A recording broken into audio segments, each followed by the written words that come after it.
Right. Yes. Well, good afternoon, everybody, and thank you very much for coming. This is so exciting to be giving this talk face to face. I think this is the first kind of face to face thing I've done in just ages, really. So it's lovely to be doing it here.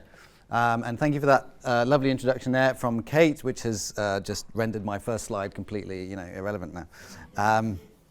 But yeah, so my name's Andrew, as Kate said. So I'm working as a postdoctoral researcher, research fellow, kind of between academic innovation and engineering education research on this particular project, Tandem, which is a software support platform designed to support undergraduate students in the teamwork activities or the teamwork components of their coursework. So it's kind of helping them to kind of reflect on what it means to work in a team and sort of how to do that well. But yeah, so as Kate says, my background isn't in engineering. I come to education through language teaching and applied linguistics. So yes, I've taught English. I spent about a decade teaching English in a few different places. I got my MA whilst I was doing that as a distance learning thing. And then my PhD was actually, so it was the University of Nottingham in the UK, and as within the University of Nottingham, it was at the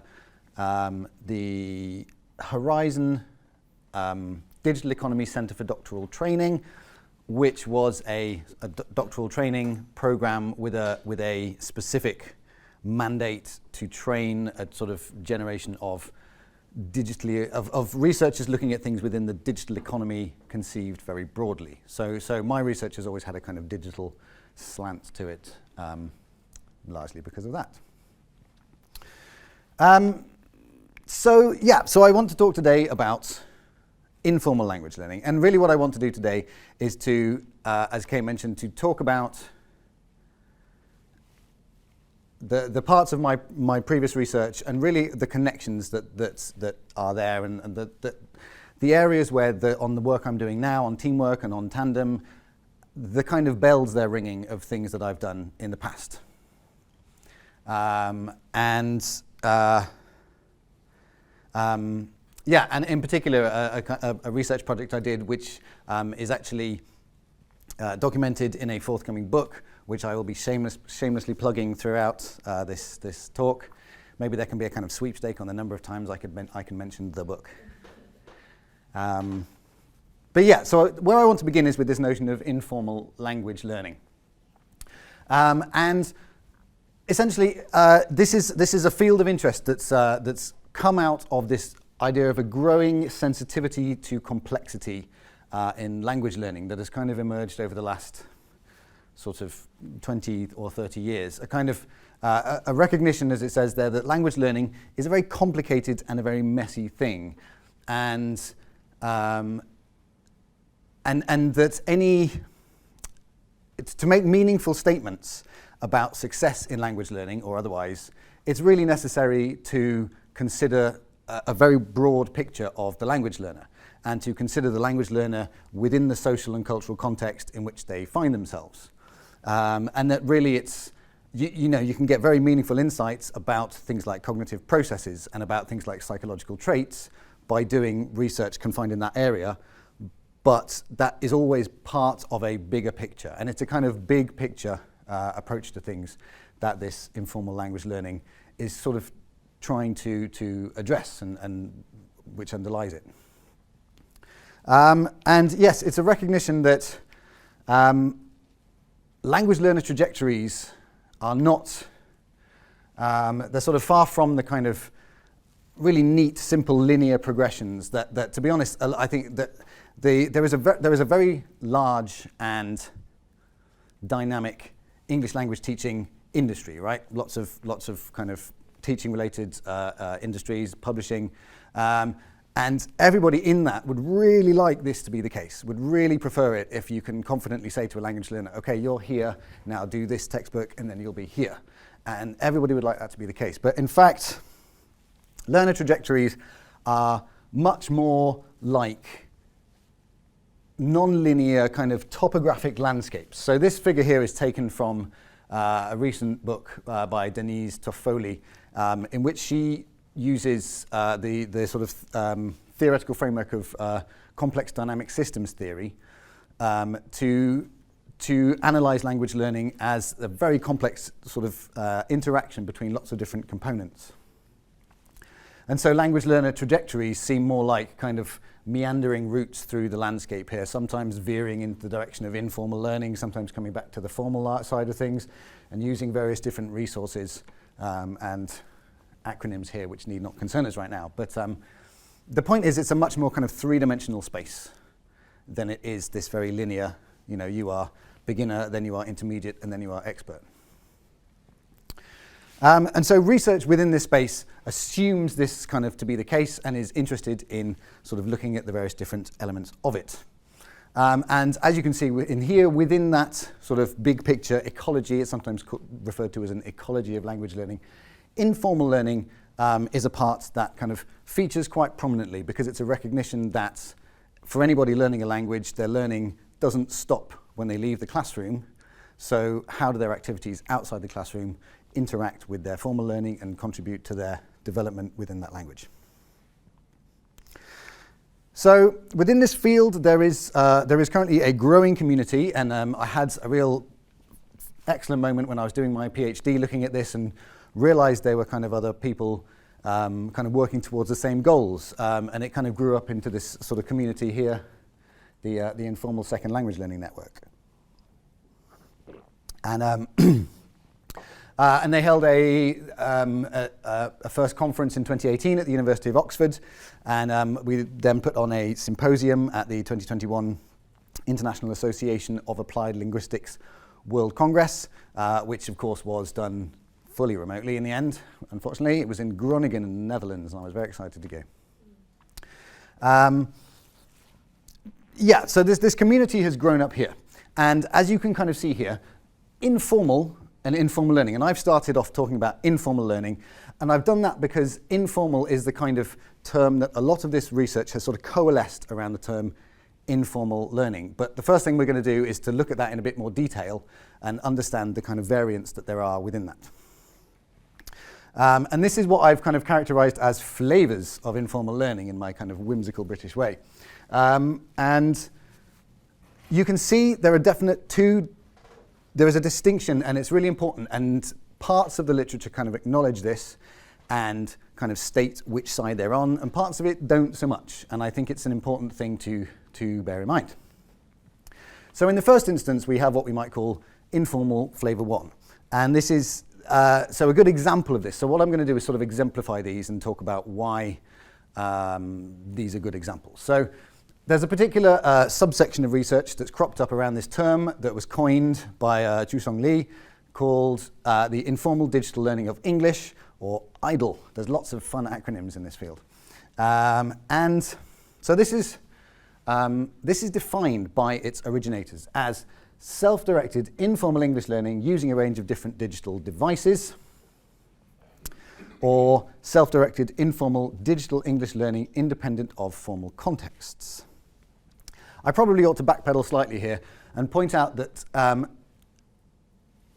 sort of integral to this and the emergence of this whole field and this whole interest has been the sort of disruption of the internet, and the fact that the internet has sort of put people together and help people make connections and can really change language learning contexts in interesting ways. And so a lot of the time when we're talking about informal second language learning, for a lot of people in the field, there's a digital component in there very strongly, and this is a good case in point. So you may notice that there is a certain circularity in these definitions here, right? So informal learning, informal digital learning is learning informally using digital devices, which seems to be slightly circular. And this for me is one case where I feel these authors don't really engage with the notion of informal and what they consider it to mean. They do cite and build on work previously by a chap called Phil Benson. And so in 2011, Phil Benson, in kind of surveying, he was putting together an edited volume of currently available kind of work looking at out-of-class language learning. And Benson proposed 4 dimensions of out-of-class language learning to kind of categorize various different work that was currently talking about it. And one of his 4 dimensions, and the only one we're going to really bother with here, is the formality dimension, right? And he characterizes that dimension as the degree to which learning is independent of organized courses leading to formal qualifications. So for Benson, and then for this work, which quotes this and builds on this and doesn't particularly develop the notion beyond that, they're obviously talking about language learning which is independent of formal qualifications. Okay, so it's not classroom learning, basically. Okay, and activities that we might classify in this kind of area, so sort of learning activities like using language learning apps. Okay, so probably the really classic standout thing here is, you know, using your Duolingo, right? Keeping the owl happy, using Babbel, those kinds of things. But also things like language exchange groups, where you specifically want to talk to someone else in order to practice your language, right? You want to talk to a native speaker. So that can be face-to-face or online. Consuming target language media content, again with a kind of focus to being interested in the language that's going on. Engaging with phrase books and activity books. All of these are ways that you can sort of further your language learning outside the classroom informally, right? The key here, though, is that these activities, they're undertaken independently, but there's an assumption that people are doing these things to learn the language. The second version of the sort of second flavor, if you like, of informal language learning is well exemplified by this next term here, which is extramural English. So this is another term formulated by 2 Swedish researchers, Pia Sundqvist and Liz Kirsten Sylvain, and they are working in a Swedish context, and they do studies of, or did sort of in the 2010 around there, studies of Swedish school children. And they were looking at leisure activities that were providing exposure to English, in which learning was a secondary concern. And they said very explicitly, the authors state that they want to avoid the term learning, because to them, the learning that may or may not take place from this is a secondary concern. Okay, it's not the primary motive for the activity. The primary motive for doing these things for these school children is to go and, you know, shoot their mates in Call of Duty. Okay, that's why they're there. They're not there to practice their English. And that's really the crucial distinction between the two things. Another key figure in this area is a chap called Jeff Sockett, who his particular coinage is the online informal learning of English, or OILE, and he's defining this as an often unintentional byproduct of other activities. So this is not deliberate language learning. This is just doing stuff, using your second language, and byproduct language learning outcomes. Initially there are solid theoretical reasons for assuming that learning outcomes will arise. And then subsequent work, as we'll see in a moment, has gone into looking at that empirically as well. So in the case of this sort of second type of informal learning, the range of activities is pretty endless, really. It's anything at all that requires, where you're trying to do something, you're trying to communicate with someone, you're trying to meet an authentic communicative need, and it just so happens that you need to utilize your resources in English, for example. Excuse me. Now, these kind of activities have historically been associated with immersion contexts, right? The context where you are living in the country whose language you are trying to learn. And you obviously going about your business, and you're going to the market and things, all these things. And so these opportunities for interaction like this are kind of there and very frequently unavoidable. And you kind of have to engage with them. And it's kind of, you know, widely considered that that is the gold standard of how to learn a language in many ways, is just go and throw yourself in there and hope it sticks. Again, the key with this kind of field of research is people are interested in understanding the extent to which the internet can disrupt that kind of natural historical association and can actually bring a little bit of immersion into what may otherwise be kind of very second language poor contexts. I mean, that's a bit of an awkward phrase, but you understand what I mean. Contexts in which the language you are trying to learn is not typically encountered in your day-to-day life. So, just to summarize what we're doing there, we have these two kinds of informal learning, which are more or less acknowledged as being there in the literature. On the one hand, we have learning is an activity, right? Learning is something you are doing. You are learning. It's a verb, effectively. Whereas in the second, learning is effectively a noun. Learning is a product. Learning is an outcome. So learning is not the activity. Learning is the outcome. In both of these cases assume some kind of activity. In the first, the activity is a learning activity, and it is motivated by learning. You are there to learn. Whereas in the second one, the activity from which learning outcomes may emerge is motivated by something else. And again, the range of something else is extremely broad indeed. So this second thing here, the second variant of informal learning, this is sort of, it's kind of a bit novel in terms of language learning, right? This is something that has been, the coinages have come up since that informal, online informal learning of English was coined in 2014. So this is all kind of a fairly new way of thinking about this kind of learning. But it's actually been around a little while longer in the field of continuing adult education. Okay, so forgetting the language side of things for a minute, looking at the way adults continue to learn and develop throughout the course of their lives, it's been around for a while. So back in 1990, a pair called Marsick and Watkins first of all, they distinguished formal and informal learning. And then as a subset of informal learning, they proposed incidental learning, defined as a byproduct of some other kind of activity, such as task accomplishment, interpersonal interaction, sensing, organizational culture, trial and error experimentation, or even formal learning. So there are incidental learning outcomes to be gained even whilst formal learning. And in a later paper by the same pair, they say that when people learn incidentally, their learning may be taken for granted, tacit, or unconscious. However, a passing insight can then be probed and intentionally explored.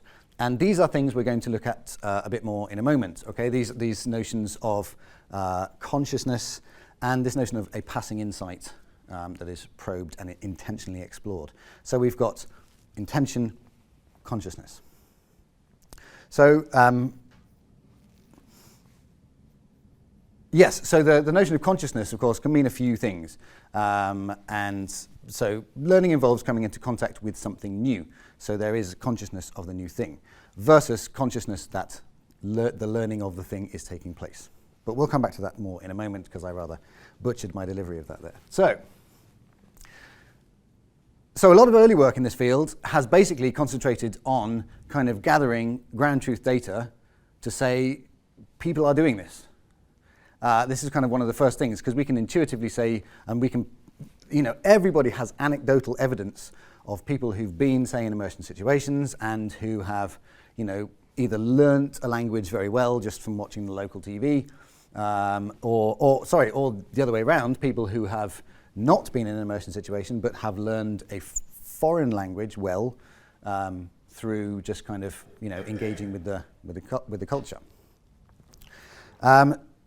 So yes, a lot of research in the sort of early phase of this looks first of all at what are people doing in this space. And so this is data taken from the work into Extramural English. So this was a study by, as I say, these researchers, Sundqvist and Sylvain. This was a study they did in 2009, a study of 10th grade Swedish school children.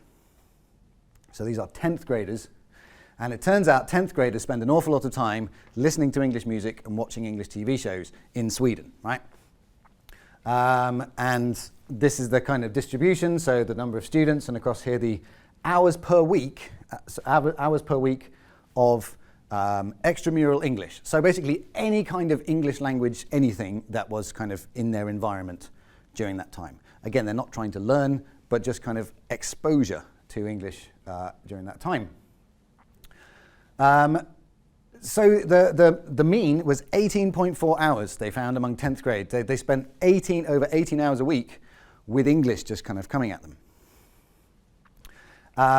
And the authors looked at several different kinds of activities. Okay, a lot of them are media related, so music, TV, and then films, and then more kind of interactive ones, so video games, internet. When they talk about video games, everybody in this space means they're talking about multiplayer games where they're chatting to people, with a headset. And they actually arranged these as an EE house. They call this the EE house. I have not used the actual, they do have a nice picture of a house in one of their other things, but this is the EE house. And they say on the ground floor, on the first floor, they have the kind of, you can let it kind of wash over you a little bit types of exposure. So this is the music, the TV, the film. And as I say, these things can just sort of wash over you a little bit. And then they distinguish that from the second floor. And these are the things that are more interactive and have a sort of higher cognitive demand, because you really have to sort of understand what's going on so that you can respond appropriately. Particularly in the case of the office, in which is located the computer, on which is located the internet. So, the second floor are the interactive kind of activities. They do put the library on the second floor there, and they consider that they have the kind of interactive games and computers and things on there, but they also have reading as a thing which has that high level of cognitive demand. I think you can argue, obviously, that reading is less interactive per se, but of course, when you're reading, you only have the language to go on, right? You have no other modalities to kind of help you with that. So this is Sundqvist and Sockett's data, Sundqvist and Sylvain's data, basically just showing a substantial engagement with English for leisure purposes in their population. Now, their population was Swedish school children. Sweden is undeniably a very, every context is unique, right? But Sweden is a context in which Swedish people are famously good at speaking English, right? And this is partly due to there is a lot of cultural exposure, right? There is a lot of English language media on their TV. Everything is subtitled rather than dubbed, and some of you may be aware of the kind of interesting global distinction between countries who dub their English language media and those who subtitle their English language media. And Spain dubs, Portugal subtitles. The Portuguese are known, and that's an incredibly unscientific thing to say, I appreciate, but frequently regarded as better English speakers than the Spanish. Not only for that reason. So on to some of my own data. So now, as I say, Sundqvist and Sylvain were looking at Swedish learners, and their sample was 80, right? A lot of work in this area tends to look at kind of captive populations. A substantial amount of it is done by university professors who use either their own students or the students of them and colleagues. Samples are usually relatively small, and these kind of insights are generally not really generalizable very much at all, because you can never say that, okay, these people used it this much. You can't really say that about anybody else at all. You can then find statistically significant differences between different demographic groups within that and perhaps generalize those. But as a kind of standardized ground truth, this is what people do. It's difficult to generalize. Even in the case of my data, which is, so this was a project I did during my PhD when I deployed a a questionnaire. I used the Cambridge University Press online dictionary, which is a very, very popular resource for second language users, second language English speakers. It has 2 million likes on Facebook, so it must be very popular. And so I got 10,350 responses from respondents in 157 different countries. So again, that's a really lovely giant data set. Again, not a very generalizable data set, actually, bizarrely enough, but it's still a very large data set in which it was very rich and it was possible to explore it in a great deal of detail. I'm not going to go into it too much here because I, again, want to move more towards this making connections part. But basically, I asked everybody to tell me how frequently they used all of these kinds of online.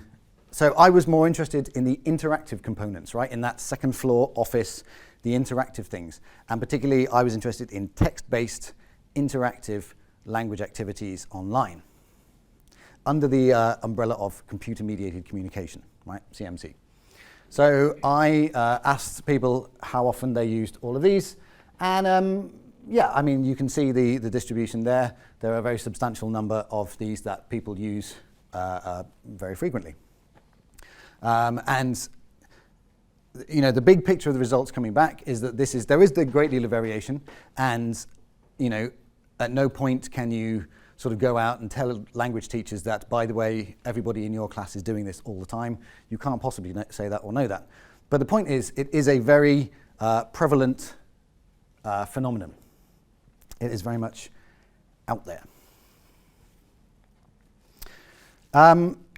Then other work in the area has then moved on to actually demonstrating the effectiveness and looking at this in a kind of empirical way. And again, I'm just very briefly going to touch on some of these. But again, that work with the Swedish school children, they also, it was a very, very comprehensive study they did. It was a longitudinal study over a full year. And they did oral proficiency tests. They actually designed their own oral proficiency test and validated it against the official state oral proficiency English certifications that they get in the school system. It was very kind of rigorously done. And they did find a significant positive correlation between oral proficiency and the amount of extramural English. So it was apparent from this that it was making an empirical difference to the language abilities of these school children. Similarly, in work by Jeff Sockett of the OILI acronym, he and a colleague, Meryl Cusick, found better vocabulary knowledge significantly associated with greater English language TV viewing. So again, I'm not going to go into this in a huge amount of detail now, but my point is that you know, substantial work has gone into empirically proving that there is a real effect of this kind of exposure to English that can be facilitated by the internet in this day and age. So, in order to think about, and in order to kind of understand and theorize how this might work, I actually want to go back to Krashen for a moment. So, Krashen, distinguished. I don't know how much any of you are aware of Krashen. I think he got very unfashionable in America, didn't he, Krashen? But he had some good ideas. So he was interested in distinguishing the learning of language and the acquisition of language, right? So the acquisition of language is this idea of the unconscious, and we'll come back to that, the unconscious picking up of language from environmental exposure, right? So this is kind of what we're pretty much talking about. And he distinguished that from learning. Learning is the formal, conscious, thoughtful, structured thing you do.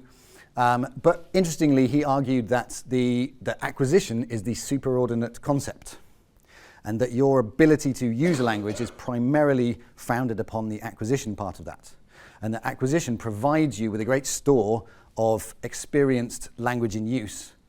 And then when you go to produce your language, your utterances from that store, the formal learning that you have undertaken has created in your brain a kind of formalized structure and a formalized sort of schemata for that language, and it monitors. So this is the monitor theory, right? It monitors your output. It sort of checks it on the way out. Quality assurance on the way out. That's his idea. Now, obviously, he had to get past the point that you can't just have language thrown at you and then instantly you will learn it all. So he understood that, and he said that the input has to be comprehensible, and it is the comprehensible parts of the input that will form intake for acquisition. Okay? And it was that comprehensibility condition which sort of explained away why you're not just a complete sponge for everything. Now, so later developments built on this, right? Later developments built on Krashen's ideas, and they kind of picked them apart a little bit and put them back together in interesting ways. Part of this was the development of the interaction hypothesis.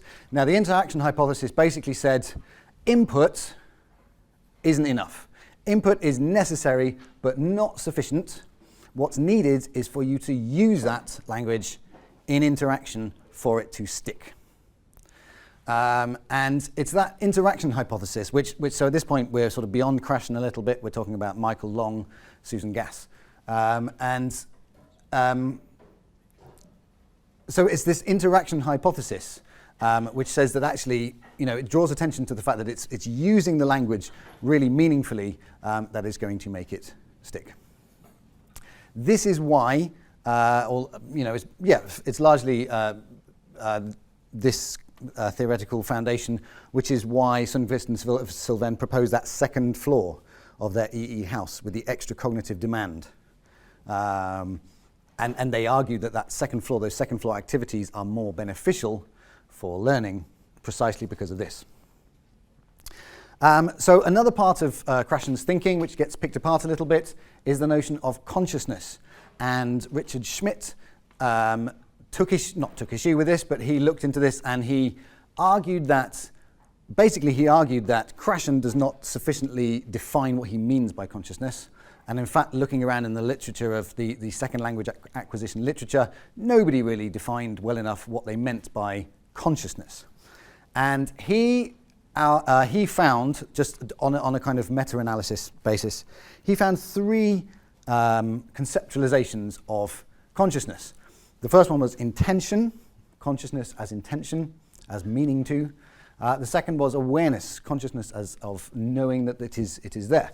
And finally, consciousness as knowledge of something. And the awareness aspect of this, he further went on and divided the awareness aspect of this into three levels of awareness. We have awareness as perception. This is a minimal state of awareness in which kind of you basically can tell something's there. Then there is the level of noticing. Now, this is a focal state of awareness in which some noticed phenomena is distinguished from the background, okay, and focused on. And then finally, awareness on the level of understanding, which in which the phenomena which are noticed are subject to cognitive processes like analysis.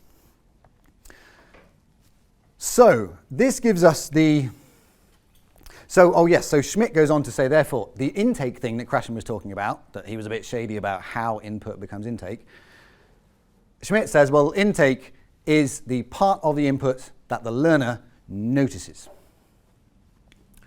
So there are two really big takeaways from this, from this analysis of Schmidt. The one is the notion of awareness, and the other is the notion of intention, right? Because intention gets us back to that notion of the situations in which you intend to learn and the situations in which you intend to argue with your bank manager, okay? So intention in this kind of informal learning, this informal or incidental, maybe we're talking about the same thing. The Council of Europe actually issued some guidelines on how to go about validating and kind of acknowledging the value of non-formal, non-traditional types of learning, basically, and how to sort of accredit those. And they use this definition that informal learning means learning resulting from daily activities related to blah, blah, blah. It may be unintentional from the learner's perspective. Again, learning resulting from, this is very clearly learning as an outcome, of an activity, which may be unintentional. So learning as a noun. And again, going back to, oh no, that's not right, is it? Going back to the Extramural English, Sundqvist and Sylvain, they also say that no degree of deliberate intention to acquire English is necessary on the part of the learner to include things in their bracket. I'm only saying here to include things in their bracket of this Extramural English. Even though deliberate intention is by no means excluded. So this is another key point here. Nobody is saying at this point you cannot have some degree of, being interested to see what kind of language you will encounter in this visit to the supermarket. Okay? So that's the intention in learning side of things. Then there's the awareness in learning side of things. And developments of those notions of language, of awareness and of noticing led to this idea of language awareness. So this is an approach to language teaching developed by a few different scholars, but this source here is by someone called Agneta Svalberg. And she defines it as explicit knowledge about language and conscious perception and sensitivity in language learning, language teaching, and language use. So this language awareness is kind of is viewed as a learner characteristic, if you like, something that you can sort of inculcate in language learners, okay, which functions as a predisposition to notice aspects of language, okay? So again, going back to that point that Schmidt makes the point that the part of the input that the learner notices can function as intake for acquisition. So language awareness is an approach to language teaching which says, well, how can we kind of prime people to notice things? And so language awareness goes on to discuss 5 kind of pillars of language awareness. And it's all based around the notion of moving away from language as a set of vocabulary lists, as a set of structures, as a kind of bounded system that you can, learn it in its entirety and then ergo use perfectly. Okay, so it's really much more about understanding language as a dynamic phenomenon, understanding the kind of factors that might influence the kind of language you might hear today, things like that. In my big questionnaire, in my big questionnaire, which had 10,000 responses, I had some open text questions. That was fun. So I had about 9,500 text snippets, which I manually coded, and which took a couple of months. But there were some fascinating insights in those from people using English as a second language online. And one of the biggest things they kept saying was talking about the fluidity of it and the kind of ephemeral nature of it, and the fact that they kept using words like slang, they kept using words like informal, and they didn't mean informal as in casual, they meant informal as in not like their textbook told them to. There were lots of comments saying things like, the language we learn in class is the textbook language, but the language online is kind of weird and different, and I don't understand why. So that kind of difference is the kind of thing that language awareness is seeking to encourage learners to think differently about language, not as about a finite set of things that they can internalize, but as this kind of very fluid and dynamic phenomenon, and how to kind of swim in that rather choppy ocean. Okay, so this is a good place to kind of pause this sort of second language acquisition theory foray as a way of thinking about this kind of incidental language learning. But I do briefly want to turn to another theoretical lens, and that is the lens of activity theory. So in my book, that's the first time I've mentioned it. I should have mentioned it 10 times already. In my book, I use an activity theory framework. So just to very briefly sort of summarize activity theory, for those of you unfamiliar with it, activity theory is a development of Vygotskian kind of socio-cultural theory and the ideas that underlie that. It's been kind of developed, started in the Soviet Union in kind of the 1930s, and then got developed through a kind of lineage of Soviet behavioral or social psychologists, and then kind of got imported into the West. It's one of these things where the West really only found out about it when things got translated 30 years later. One of those. But and Vygotsky is a kind of legendary mythical figure, a sort of Mozart. He's a Mozart of Soviet social psychology. So anyway, activity theory. So it analyzes activity as the interaction of a sentient, probably human, subject acting on a worldly but not necessarily material object, mediated by culturally derived artifacts. And so this is the kind of the essence of a lot of Vygotsky. Oh, I'm sorry, I thought there was a question. This is the essence of Vygotsky, right? The notion that human action on the world is mediated culturally. Okay, so the human individual is an agentive individual, an agentive subject acting of their own volition in the world, but their actions are sort of culturally not determined, but culturally refracted, if you like, by these artifacts which shape how we understand things. Later developments went on to add a social strata to this, right? A social stratum. So any kind of activity takes place when we look at the broader social and cultural contexts. Any activity takes place within a community of some sort of other human beings, and it is governed by various rules. And these rules may be just implicit things to do with norms of interaction and things like that. Especially when we get into this notion of language activities. Okay, these things are governed by rules of interaction and turn taking, and not shouting at people and things like that. And finally, this all takes place within a specified division of labour. This is, of course, a Marxist derived theory. So, of course, we mustn't forget to talk about the division of labour. And out of this interaction of these different components focused on the object comes the outcomes. And if there's time at the end, I will show you the scene from South Park that always reminds me of. So now, crucially for our purposes, and what makes this really, really useful, is that underlying this whole thing is situated within the motive for the activity. The motive is an explicit category within activity theory. And so we can sort of encode within the theory the difference between activities which are motivated by learning and activities which are motivated by trying to get something done. So if we look for a moment at both of those things, if we look at a formal learning, this is a learning activity, okay? So just briefly to look at this.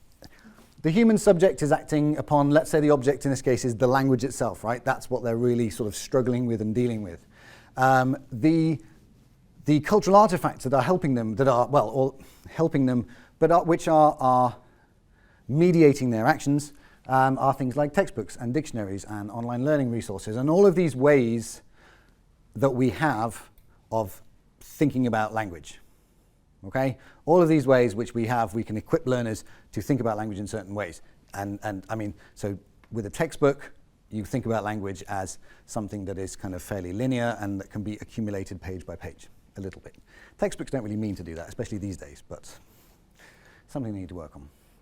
The outcomes of this are proficiency in the language, communicative competence, hopefully, confidence, hopefully, ownership of the language, all of these things, hopefully. But what's interesting about this is that these are all reflexive outcomes, right? These are all outcomes which actually are referring back to components within the activity itself. Okay? So elevated language proficiency will be, if the next activity has the same basic setup, the subject's culturally derived artifacts, tools, will now include a greater knowledge of the language, and will now maybe have a certain degree of communicative competence. And so these kind of outcomes really loop back, and we have a kind of closed loop. Okay?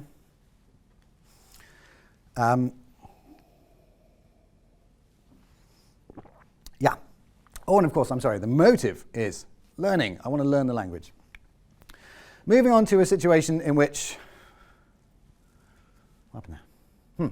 Moving on to a situation in which the motive now is to do something with language, okay? Let's say it is, I'm a really passionate supporter of name local sports team. Insert local sports team here. The Wolverines. There you go. Perfect.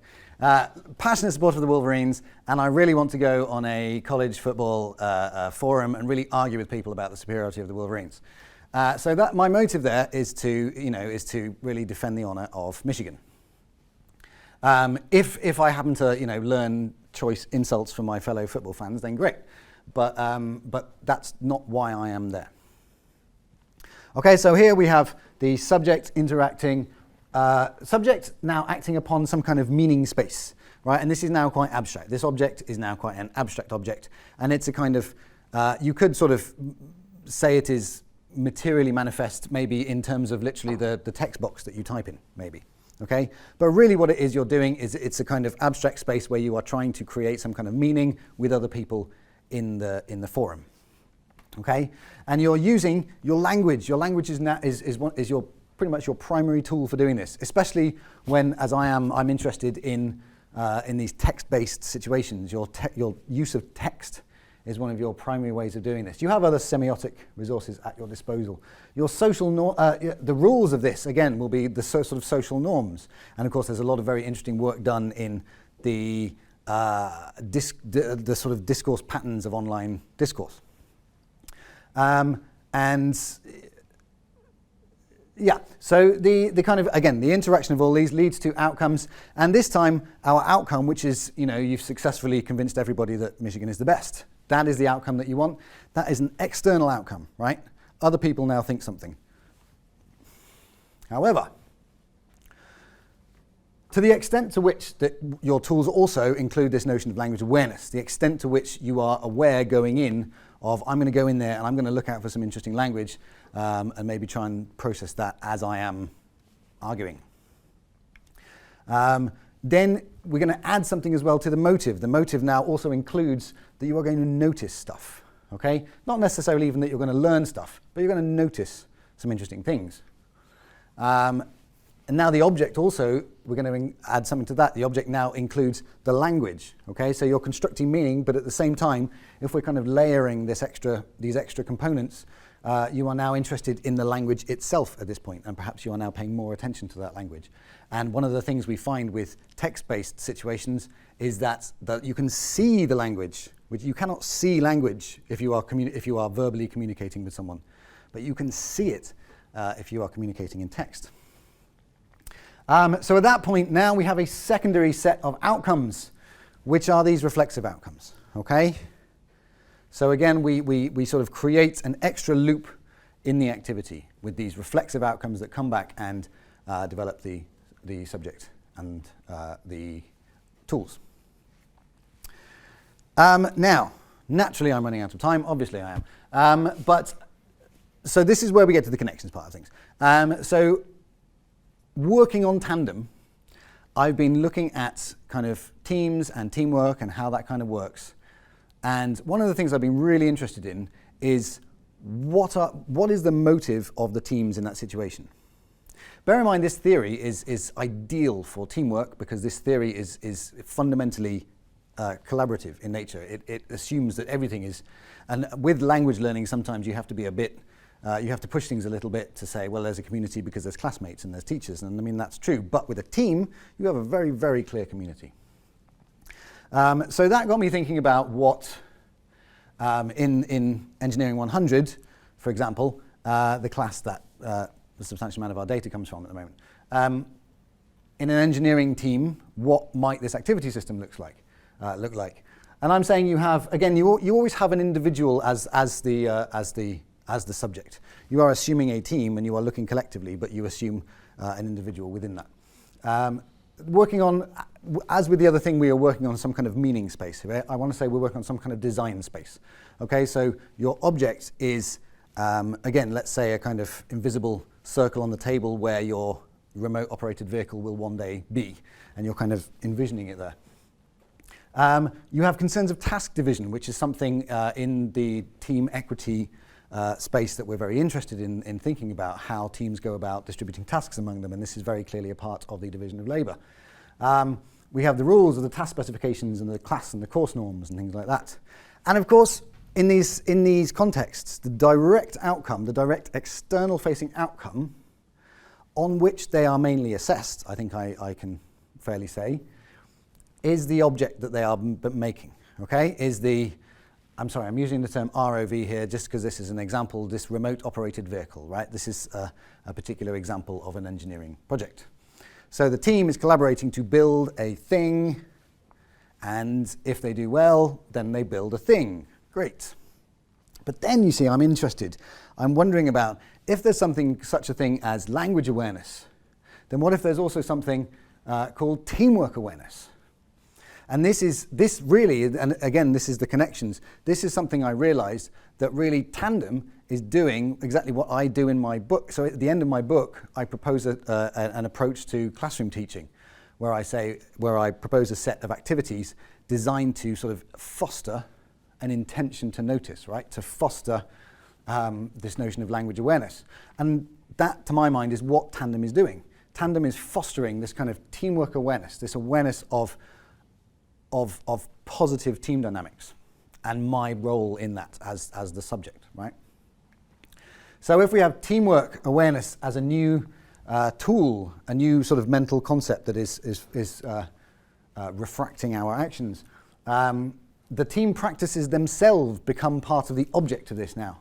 So we are working on this design space, but at the same time we are aware and thinking about the actions of our teammates and the actions of ourselves, and becoming more reflective, right, and more critical of our own actions. And then again, we are trying to foster this sort of reflexive, these reflexive outcomes, again, of better teamwork skills, better teamwork, more equitable teamwork. And so this is really, yeah. So this is the big, this is the connection that I have been kind of, that keeps hitting me really every time we do more and more work on Tandem. The similarities keep kind of coming back to me, and it makes it, frankly, a really rewarding situation to be in right now, because like I say, my background is not in engineering, but the sort of the trajectory of what I have done and what I'm doing now is very nicely continuous to my mind because of these kinds of connections. Oh, yes, and one more thing before I more or less finish, because I'm like 5 minutes over time, sorry about that.